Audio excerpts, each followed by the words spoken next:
Hi, welcome to On This Day in Tudor History with me, Claire Ridgway, author of several history books.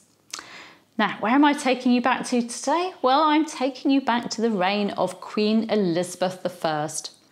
For on this day in Tudor history, Sunday the 8th of February 1601, Robert Devereux, 2nd Earl of Essex, Queen Elizabeth I's former favourite, gathered at his home Essex House in London with his supporters and 200 soldiers.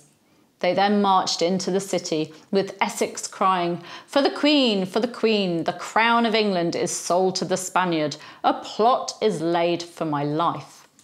Essex believed that he had enemies at court, like the faction led by Robert Cecil, who were trying to bring him down, and so his aim was to seize control of the royal court, the Tower of London and the city, and to remove his enemies from power.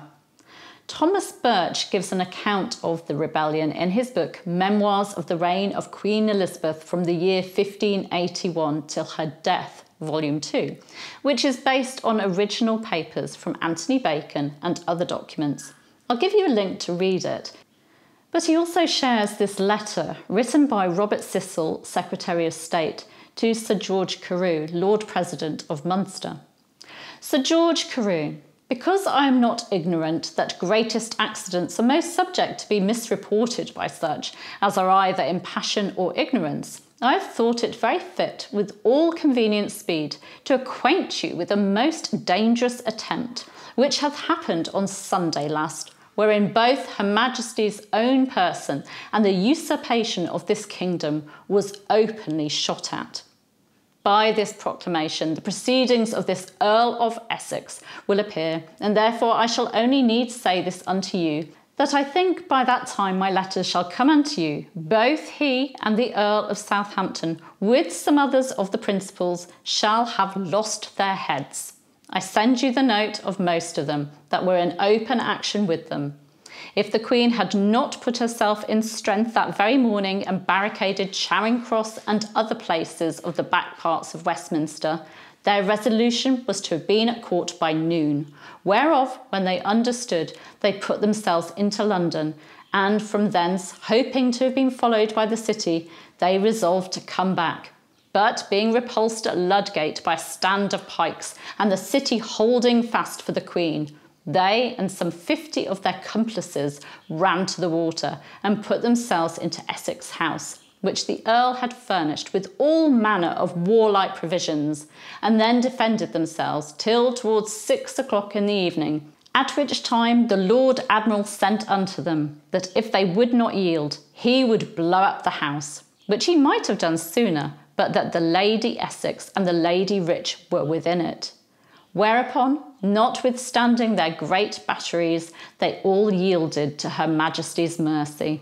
Thus you have a true relation of this dangerous accident, and to which I will only add this, that even when a false alarm was brought to the Queen that the city was revolted with them, she never was more amazed than she would have been to have heard of a fray in Fleet Street. And thus much for this time I thought good to let you know till further opportunity, committing you to God's protection. Your loving and assured friend, from the court at Whitehall, February the 10th, 1600, R.O. Cecil. Now this letter is dated February 1600 rather than 1601 because the Tudor new calendar year did not begin until Lady Day on the 25th of March. As Cecil states, Essex's rebellion was a complete failure. The citizens of London did not come out and support him. Instead, they ignored him and his men and stayed indoors. His supporters deserted him, and Essex finally surrendered after Lord Admiral Nottingham threatened to blow up Essex House if he didn't give himself up. Birch records that Essex and his friend and fellow rebel Henry Wriothesley, 3rd Earl of Southampton, were taken first to Lambeth Palace, the London residence of the Archbishop of Canterbury, due to stormy weather preventing them from travelling on the River Thames to the Tower of London, but were taken to the Tower as soon as was possible. The other rebels were apparently committed to the public prisons.